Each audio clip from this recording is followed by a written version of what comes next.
Book 2. I'm here today to do my wrap up of all the books I read this previous week. And I'm here with my co-star, Winnie. I'll do one more video in front of the tree for December, but I thought since we're in January in 2020, I would film a video here. But the plus side of not having a really pretty background is having a little Winnie here, and she knows the drill because I set up the little stand here, and I got the tablet, and so she just came running. So she remembers exactly what the protocol is. But yeah, I had a really good reading week. I think some of that is due to me being super motivated to finish all the books that I started in 2019, and I was able to do that. The only different thing is I started this really big omnibus edition of a comic book, and so I wasn't able to finish that, but I'm okay. And even if I carried over a book, it's fine. But yeah, so yeah, let's get into the books. The first one is Yuletide Homicide by Jennifer David Hess, and this is part of the Wiccan Wheel murder mystery series. And I've been reading them out of order. I found the series a year or two ago, and I've just been reading them whenever I think of a holiday. I'm like, oh, let me see if she has a book on that. And so yeah, this one she does, and it's about it's set in Christmas time, and the murder that happens is at a Christmas party, and so that kind of starts things off. And she's a Wiccan, and so what I like about this series is that it incorporates some magical elements. She's a lawyer, but she keeps her religion separate. She doesn't want to tell anyone about it, especially working as a lawyer. Her clients in the small town she's in, how can they take her seriously if they know she's following? She believes she's they believe that she thinks she's a witch or something like that. But at this point in the series, she's still keeping it quiet, and she's practicing by herself instead of joining these covens.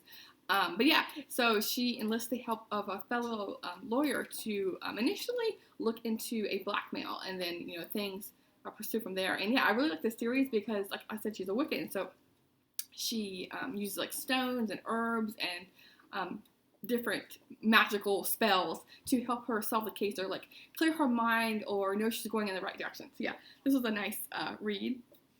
I then read Wrapped Up in You by Jill Chavis, I think it's how you pronounce it, and this is number 8 in the Heartbreaker Bay series. And this is the first book I read by her, and I've heard she's a really good author, which yeah, I can attest to that.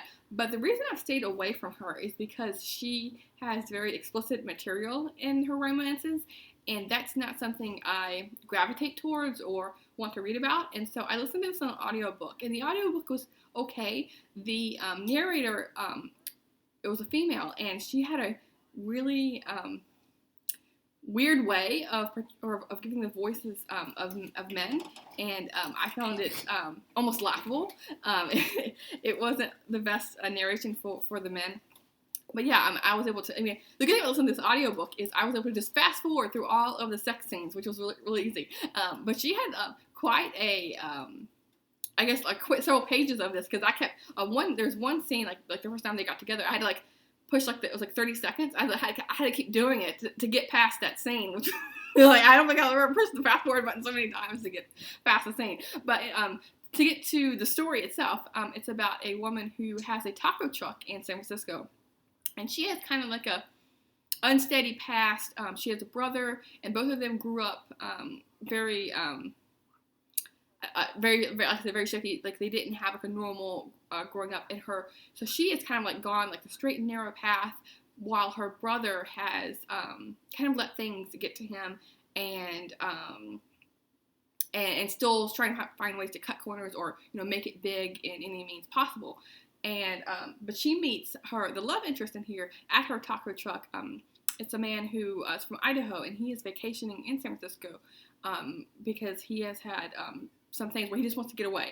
And so they meet, and both of their paths come into play in their relationship. And so the story itself was very well done. But yeah, there's a lot of explicit material in here that wasn't really my cup of tea. But I will pick up more from her, because the story itself was very well done, and I know her books have an audience for that kind of material. But yeah, I think it'll be easy for me to just skip over those parts because the story itself was really good. I then read a nonfiction book called Lessons from Lucy: The Simple Joys of an Old Happy Dog. And so I initially thought this was going to be all about dogs, but it's more of, and this is by Dave Barry, and it's more about using the mindset of dogs to apply to your own life. So, for example, he talks about how the dog, will greet anyone. He's happy to meet anyone. And so he talks about how humans, they need to be more open-minded with their own people, and also how like dogs will want to mate with anyone, despite their size or a different breed or what have you. And so it's like, it's all about being more open-minded. And so that's just one example. He goes through many different things and how it's he applies it to his life and how we can apply to our own. But he's not really thinking outside the box on any particular thing. He says in the beginning how this is very like common sense things, and it's nothing new in this book at all. But just like his style of writing was very, very funny. I was like laughing at some points. The way he talks about his dog, how like he takes it out to pee. And, boy dogs, they mark all these spots. And so he keeps talking about how he takes his dog to pee, and then he pees again, and he pees again, and he pees again. It was just, I don't know, I'm not really doing it justice, but he had a lot of funny moments in this book. And yeah, it was a really, really fast-paced book. Let's see how many pages. 240 pages. So yeah, it was a really quick read. I then read a more depressing, like, grim book. It was a fantasy series I saw it at the library, and the cover really drew me. It's A Gathering of Ravens by Scott Oden. And I haven't read a fantasy book in a while, and it has like a snowy cover, and so it looked really appealing. But it was a lot darker than I was expecting. I like my fantasy a little more light, adventure, but still, have a lot of hope in it. And so this had hope in a way, but it's kind of following like the Viking era, and kind of like a lot of mythology in there. And it's about a young woman who she's traveling with a priest, and they encounter this like demon creature, and the demon like takes her away, and it's all about how the demon is using her to be able to find his enemy and get revenge. But on their way of him getting revenge, there's so much slaughter and mayhem and all sorts of things. So it was an adventure, but not exactly. It was a very bloody, gory adventure. And in the end, I really liked it, but it's not something I would want on the regular. Something if you're in the mood for like a grim read, then a grim fantasy, then yeah, this would be good. I then read going back to nonfiction. This is the book I started a while ago, and I've just been like dipping in and out throughout the month. This is Michael J. Benton's Dinosaurs Rediscovered, The Scientific Revolution in Paleontology. And I've read several dinosaur books, but this one in particular, instead of like talking about the history of dinosaurs and what happened, I mean, of course that's in here, he really focuses on like the biology of dinosaurs and how our technology has improved, and what we originally thought about a certain thing, and then goes into depth of what conclusion have we come to today, and why? How did we come to that? And so this was just fascinating. It talks about all sorts of things like dinosaur teeth, and did they swim in water? How did they hold themselves up? How fast were they able to walk? What color were they? All sorts of things. It was just fascinating using the technology that we all the advanced technology that we have today. It was just so interesting. So if you're interested in the biology of dinosaurs, then yeah, I would highly recommend this one. I then read, now that was the last book I read from 2019. Now the first book I read in 2020 was My Penguin Year, Life Among the Emperors by Lindsay McCrae. And it wasn't until I read the acknowledgments at the end that I realized that that it was a TV show. And because it was a TV show I was able to access, whatever I want to say, because it's all about a man who he's lived in the Lake District in the UK, and he grew up like fascinated by animals, and watching any animals that was in his area in his backyard, and he gets the assignment of a lifetime to go to Antarctica and stay there for 11 months and film the penguins in all sorts of seasons, and the main season being the extreme cold winter. And it was a very dark, cold winter. And so yeah, he talks about how his trials of getting film, because there's so many storms where it's like -50 with wind and snow, and so he wasn't able to capture them. And so It follows all sorts of things that he saw them do, and it's also about his struggle with his relationship with his family back home, because he was newly married and he had to leave. Assignment for a lifetime. Like you can't give that up. And his wife was pregnant, and so it talked about how dealing with him being a father, even though for 4 or 5 months he didn't have any interactions with the baby. So yeah, after reading this and reading the acknowledgments, which I'm happy for the acknowledgments because I don't always read them, I went and watched the movie at the end. It's I can't remember the name of the TV show now, but it was called Emperor. It's a BBC show, and it was the episode was called Emperors. I will look it up, and I'll leave a link in the description below to the name of the TV show, because it was really good. And so like the moments that captured, I watched the TV show later. I knew exactly what was going to happen before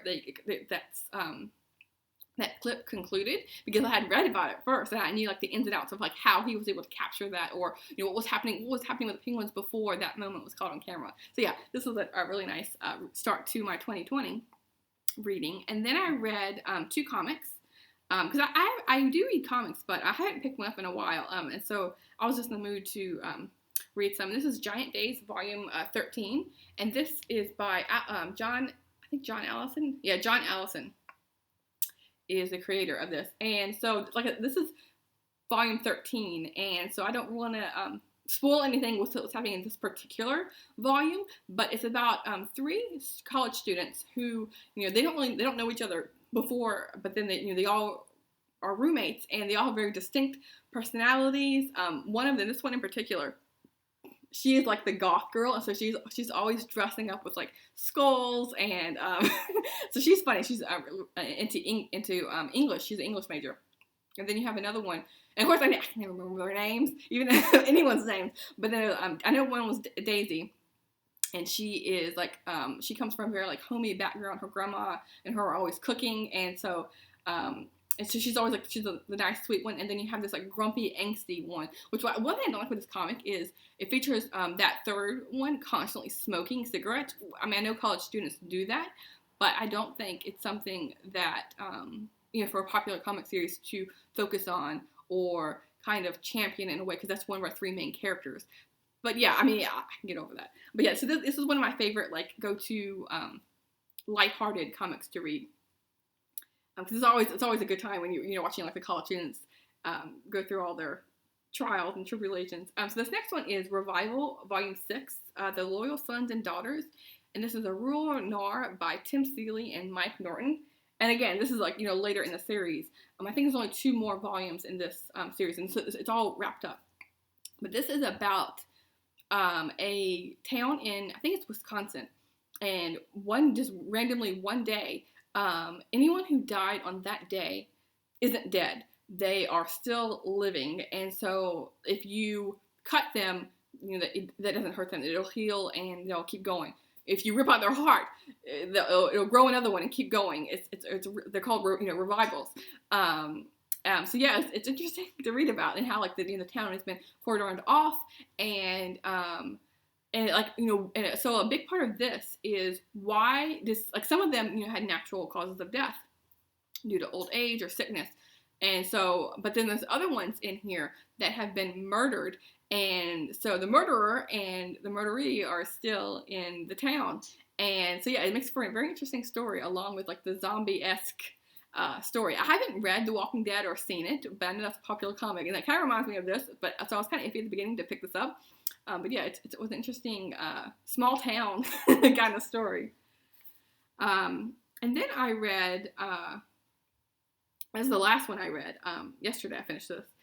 This is a Harlequin heartwarming book. This is The Innkeeper's Daughter by Maria Ferrarella, something like that. This is a book 1 in the Ladera by the Sea series, and this is about Alex, and she is running this Victorian inn in San Diego, and she's kind of taken over from her father. Her father's still living, but she thought it was like her responsibility to take over because her mother died, and so she doesn't want to leave her dad responsible for everything. She's like, I can take some responsibility because I'm the oldest. And she has 3 younger sisters. And so she's very pushy. She's very confident in her wishes. And she has a hard time listening to other people and what they have to say.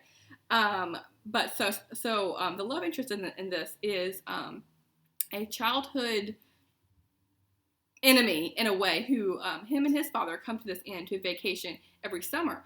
And his father has passed away, and his dying wish is for his son to finish writing a book on this inn. So he comes back into town, and again, just like when they were kids, they're butting heads again. And so they're kind of like learning that they're not kids anymore. They have changed, and they both realize they have room for improvement. And why were they butting heads? And there's like miscommunication and things like that. So yeah, I'm sure like the next few in the series, I'm assuming, are going to be following the different sisters, because each of them had a little bit in here. Like one of them is a cook, and so they're all helping out each other out in running this inn. So yeah, it was a nice way to end my week, especially after reading some of those Grimmer books. And so yeah, this was a really nice heartwarming book to read. But yeah, so yeah, I had a really nice reading week. I'm hoping all my 2020 weeks of reading are going to be like this. But yeah, I'll see you soon. Thanks, BookTube.